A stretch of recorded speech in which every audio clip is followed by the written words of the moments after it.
Hello बच्चों। कक्षा 7वीं सामान्य विज्ञान लेसन नंबर 4 सजीवों में पोषण। बच्चों, आप जानते हो कि सभी सजीवों को जीवित रहने के लिए भोज्य पदार्थ की आवश्यकता होती है। सजीव विविध माध्यमों से अपना भोजन ग्रहण करते हैं।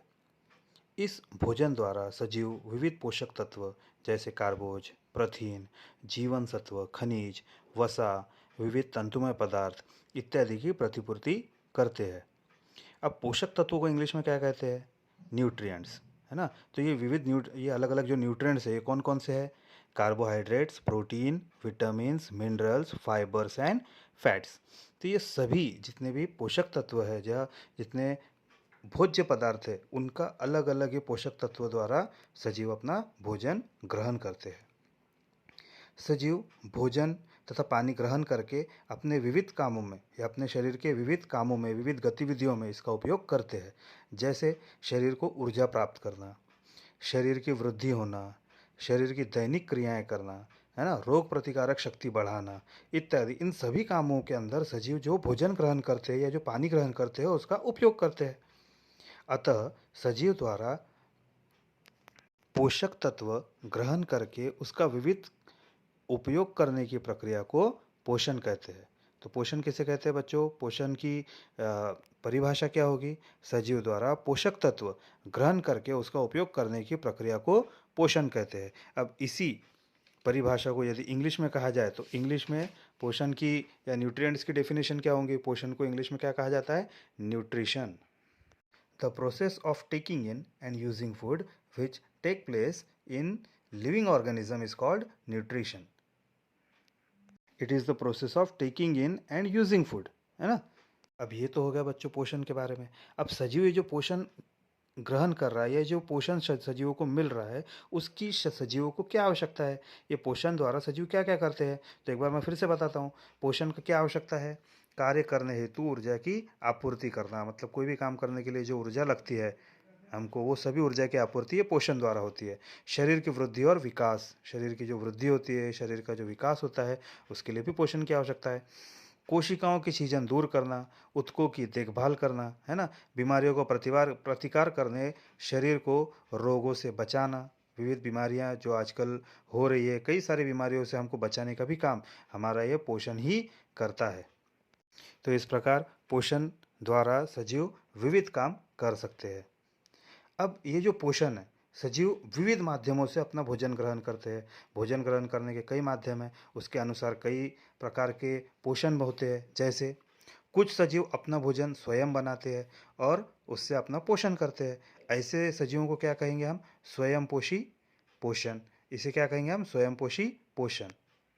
ऑटोट्रॉफिक न्यूट्रिशन, है ना। वैसे ही हमारे आसपास कुछ ऐसे भी सजीव है जो अपने भोजन के लिए किसी दूसरे पर निर्भर रहते हैं, किसी दूसरे पर यानी वनस्पतियों पर या प्राणियों पर निर्भर रहते हैं। उन्हें परपोषी पोषण कहते हैं, हेट्रोट्रॉपिक न्यूट्रिशन, है ना। तो पोषण के आधार पर दो प्रकार से पोषण होता है। एक तो स्वयंपोषी पोषण, है ना, ऑटोट्रॉफिक न्यूट्रिशन।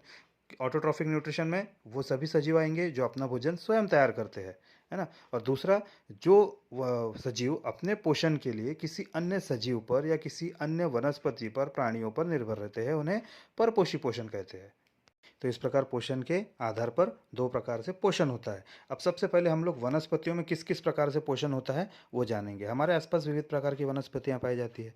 इनमें कुछ ऐसी वनस्पतियां हैं जो स्वयंपोषी है, कुछ ऐसी है जो सहजीवी है, कुछ परपोषी है, कुछ कीटभक्षी है, तो कुछ मृतोपजीवी वनस्पतियां हैं। इन सभी सजीवों की हम बारी बारी से जानकारी प्राप्त करेंगे। सबसे पहले बच्चों हम लोग बात करेंगे स्वयंपोषी वनस्पतियों के बारे में, जिसको इंग्लिश में कहा जाता है ऑटोट्रॉफिक प्लांट्स के बारे में। ठीक है। ऑटोट्रॉफिक प्लांट्स या स्वयंपोषी वनस्पतियाँ, ये सभी वो वनस्पतियाँ होती है जो अपना भोजन स्वयं तैयार करती है। वनस्पतियाँ जमीन में स्थित पानी और पोषक तत्व और हवा की उपस्थिति में कार्बन डाइऑक्साइड का उपयोग करती है। ये वनस्पतियाँ पर्णहरित, जिसको क्लोरोफिल बोला जाता है, क्लोरोफिल और सूर्य प्रकाश की सहायता से पत्तियों पर भोजन बनाती है। इस प्रक्रिया को प्रकाश संश्लेषण कहते हैं। प्रकाश संश्लेषण किसे कहते हैं बच्चों? जिसको इंग्लिश में फोटोसिंथेसिस। वनस्पतियाँ जो अपना स्वयं भोजन तैयार करती है, स्वयं भोजन तैयार करने के लिए वो क्या करती है? हवा में स्थित कार्बन डाइऑक्साइड का उपयोग करती है। वैसे ही जमीन के नीचे से पानी और उसको आवश्यक लवण, वैसे ही सूर्य प्रकाश की उपस्थिति में जब इनके बीच में अभिक्रियाएं होती है तो इससे वनस्पतियों को अपना पोषण प्राप्त होता है। वनस्पतियां प्रकाश ऊर्जा का रूपांतरण रासायनिक ऊर्जा के रूप में करती है और रासायनिक ऊर्जा से प्राप्त सभी भोजन को वो अपने भंडारण के रूप में अपने अंदर ग्रहण करके रखती है। जड़ें जमीन से पानी और लवणों को अवशोषित करती है। जमीन के नीचे से जो जड़ें हैं वो पानी और जितने भी लवण है, जितने खनिज है उसको जमीन के अंदर मिलते हैं, उन सभी को वनस्पति के तने तक पहुंचाती है। ये तने इन सभी पानी को और जितना भी क्षार या जितने लवण है उन्हें पत्तियों तक पहुंचाता है। पत्तियों के अंदर छोटे छोटे से छिद्र होते हैं, इन छिद्रों को पर्णरंध्र कहते हैं, इंग्लिश में से स्टोमाटा भी बोलेंगे। ठीक है, तो ये जो छोटे छोटे से बारीक बारीक से कण होते हैं, इसके अंदर कार्बन डाइऑक्साइड जो हवा में स्थित है वो सभी कार्बन डाइऑक्साइड यहाँ से वनस्पतियाँ अपने पत्तों के इन छिद्रों द्वारा ग्रहण करती है। कौन सी हवा ग्रहण करती है? Carbon dioxide. ये गैस वनस्पतियाँ ग्रहण करती है। पत्तियों में क्लोरोप्लास्ट होते हैं, ये आपको छोटे छोटे से हरे हरे दिख रहे हैं, ये सब क्लोरोप्लास्ट है ना। ये क्लोरोप्लास्ट, ये जो क्लोरोप्लास्ट है ये सूर्य प्रकाश को अवशोषित करने में मदद करते हैं और इस पूरी अभिक्रिया में, मतलब ये जो पूरा प्रकाश संश्लेषण की ये जो पूरी प्रोसेस है, इसमें ऑक्सीजन, ये गैस उत्सर्जित होती है। यही ऑक्सीजन फिर हम लोग ग्रहण करते हैं। वनस्पतियाँ प्रकाश संश्लेषण की प्रक्रिया से पत्तियों पर अपना भोजन तैयार करती है। अब पत्तियों पर ही भोजन तैयार होता है ऐसा नहीं है, ठीक है। बहुत सारी ऐसी भी वनस्पतियाँ हैं जिनके अन्य भी हरे भाग होते हैं, जैसे तने, किसी की हरी टहनियाँ, इन सभी पर पर्णहरित होते हैं। तो कुछ कुछ पत्तियाँ यहाँ से भी अपना भोजन बनाती है। जैसे कैक्टस के बारे में हम लोगों ने पढ़ा था इसके पहले कि कैक्टस का जो तना होता है वो हरा होता है ना। यहाँ की जो पत्तियाँ हैं वो कांटों में रूपांतरित हो जाती है और जो हरा वाला भाग होता है तने का, उसमें भी क्लोरोप्लास्ट होता है। तो जो कैक्टस जो है वो अपने तने द्वारा प्रकाश संश्लेषण की प्रक्रिया करता है। ठीक है बच्चों, आप लोगों को समझ में आया वनस्पतियाँ अपना भोजन कैसे बनाती है? तो जड़ों द्वारा पानी और लवण को अवशोषित करती है। ठीक है, पत्तियाँ अपने छिद्रों द्वारा अपने स्टोमाटा पर कार्बन डाइऑक्साइड जमा करती है। ये कार्बन डाइऑक्साइड और जो जमीन के नीचे से प्राप्त हुआ हुआ पानी है, इन दोनों में सूर्य प्रकाश की उपस्थिति में एक रासायनिक अभिक्रिया होती है, जिसके कारण वनस्पतियों का जो भोजन है वो उन्हें ग्लूकोज के रूप में प्राप्त होता है और साथ में ऑक्सीजन गैस यहाँ से उत्सर्जित होती है। तो इस प्रकार वनस्पतियाँ जितना भी अपना भोजन है वो पूरा भोजन अपने बाकी शरीर के भागों तक भी पहुँचाती है। अब वनस्पतियाँ ये सब काम कैसे करेगी? वनस्पतियों में परिवहन व्यवस्था कैसी होती है? मतलब वनस्पतियाँ अपना भोजन शरीर के बाकी भागों तक या बाकी अंगों तक कैसे पहुँचाती है, ये अब हम जानेंगे। वनस्पतियों के अंदर भोजन को ट्रांसपोर्टेशन करने के लिए दो प्रकार की परिवहन व्यवस्थाएं होती है। वनस्पतियों में जो दो परिवहन व्यवस्थाएं होती है उन्हें इंग्लिश में जाइलम एंड फ्लोएम बोला जाता है, जिसे हिंदी में जलवहिनी या रसवहिनी कहेंगे। ठीक है, अब ये जलवहिनी क्या काम करेगी और रसवहिनी क्या काम करेगी? देखो आपको यहाँ चित्र में दिख रहा है जलवहिनियाँ ये जड़ों से जो पानी या लवण है वो वनस्पतियों के सभी ऊपरी अंगों तक पहुंचाने का काम करती है। मतलब ये सीधा ऊपर की ओर प्रवास करती है। ये जो जलवहिनियाँ हैं, मतलब जो जाइलम है, ये ज़मीन के नीचे से, मतलब जड़ों से होकर जितने भी जड़ों से पानी और लवण है वो वनस्पतियों के सभी अंगों तक पहुंचाने का काम करती है। अब पत्तियों पर ये सभी पोषक तत्व प्राप्त होने के बाद पत्तियों पर इनका भोजन तैयार होता है।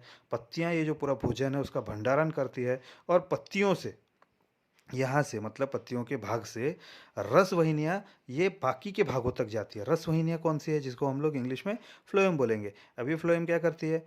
ये प्रकाश संश्लेषण की प्रक्रिया द्वारा वनस्पतियों की पत्तियों पर जो तैयार हुआ हुआ भोजन है वो वनस्पतियों के बाकी सभी भागों तक पहुंचाने का काम करती है। मतलब ये एक तो ऊपर भी जाएंगी या तो नीचे भी आएंगे। पत्तियों से भोजन ऊपर की पत्तियों तक भी पहुंचता है और नीचे जड़ों तक भी पहुंचता है। समझ में आया बच्चों? तो ये दो प्रकार की परिवहन व्यवस्थाएं वनस्पतियों में होती है। संश्लेषण की प्रक्रिया में वनस्पतियां कार्बोज पदार्थ बनाती है। कार्बोज पदार्थ जो बनते हैं वो कार्बन, ऑक्सीजन और हाइड्रोजन से बनते हैं, है ना। वैसे ही वनस्पतियों को प्रोटीन की भी आवश्यकता होती है। प्रोटीन बनाने के लिए कार्बन, हाइड्रोजन, ऑक्सीजन के साथ साथ नाइट्रोजन की भी आवश्यकता होगी, है ना। लेकिन ये जो नाइट्रोजन है, ये हमारे हवा में तो नाइट्रोजन वैसे उपस्थित है, लेकिन ये जो नाइट्रोजन है ये वनस्पतियां अवशोषित नहीं कर पाती। इसलिए नाइट्रोजन का स्थिरीकरण करना काफ़ी आवश्यक है, क्योंकि ये नाइट्रोजन जब यौगिक रूप में रूपांतरित होगा तभी वनस्पतियां इसको ग्रहण कर पाएगी। अब ये जो नाइट्रोजन का स्थिरीकरण होता है या नाइट्रोजन का ये जो फिक्सेशन होता है या सिंथेसाइज करते हैं जो नाइट्रोजन, तो वो किस किस प्रकार से करेंगे। तो नाइट्रोजन का स्थिरीकरण ये दो प्रकार से होता है। एक तो नाइट्रोजन का जैविक स्थिरीकरण होता है या तो उसका वायुमंडलीय स्थिरीकरण होता है। तो बच्चों हम लोग नाइट्रोजन का दोनों प्रकार का स्थिरीकरण समझेंगे। सबसे पहले नाइट्रोजन का जैविक स्थिरीकरण। जैविक स्थिरीकरण किस प्रकार से होता है, इसको इंग्लिश में बायोलॉजिकल फिक्सेशन ऑफ नाइट्रोजन कहेंगे। बच्चों, कुछ द्विबीजपत्री ऐसी वनस्पतियां हैं जिनकी गांठों पर राइबोजियम नामक सूक्ष्मजीव पाए जाते हैं। कौन से? राइबोजियम। तो ये जो राइबोजियम, ये जो सूक्ष्मजीव है, ये नाइट्रोजन को अवशोषित करते हैं और इस नाइट्रोजन का रूपांतरण नाइट्रोजन के यौगिक के रूप में करते हैं। वैसे ही जमीन की मिट्टी के अंदर कुछ वनस्पतियों के साथ में जमीन की मिट्टी के अंदर एज़ोटोबैक्टर ये सूक्ष्मजीव पाया जाता है। ये भी क्या करते हैं, ये वायुमंडल की जो नाइट्रोजन गैस है इसका रूपांतरण नाइट्रोजन के यौगिक के रूप में करते हैं। तो ये मिट्टी के अंदर जब ये नाइट्रोजन यौगिक के रूप में जाती है तो ये वनस्पतियाँ आसानी से इसको ग्रहण ग्रहण कर पाते हैं। तो इस प्रकार नाइट्रोजन का जैविक स्थिरीकरण होता है। मतलब यहाँ पर दो सूक्ष्मजीव वनस्पतियों के लिए नाइट्रोजन का यौगिक में रूपांतरण कर रहे हैं। ठीक है। वैसे ही नाइट्रोजन का वायुमंडलीय स्थिरीकरण भी होता है। अभी जैसे बारिश का मौसम चल रहा है, आप सभी को पता है कि हमारे वायु में नाइट्रोजन गैस उपस्थित है। ये सभी बारिश के मौसम में जब आकाश में बिजली चमकती है तो हवा की नाइट्रोजन और ऑक्सीजन इनका रासायनिक संयोग होता है। इससे नाइट्रिक ऑक्साइड बनती है। बाद में यही नाइट्रिक ऑक्साइड नाइट्रिक डाइऑक्साइड में कन्वर्ट होती है।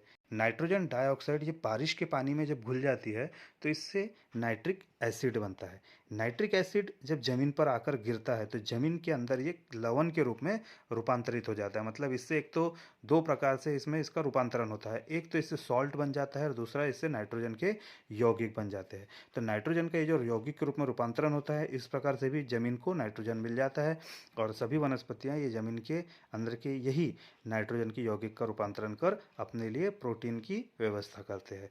मतलब वनस्पतियाँ जैसे प्रकाश संश्लेषण की प्रक्रिया से अपना भोजन ग्रहण करते हैं, इससे उनको कार्बोज तो मिल जाता है और साथ में प्रोटीन की भी व्यवस्था वो जमीन के नीचे से ही यही लवण और नाइट्रोजन द्वारा कर लेते हैं। तो इस प्रकार बच्चों स्वयंपोषी वनस्पतियों में पोषण होता है। तो यहाँ स्वयंपोषी वनस्पतियों का पोषण खत्म हो गया।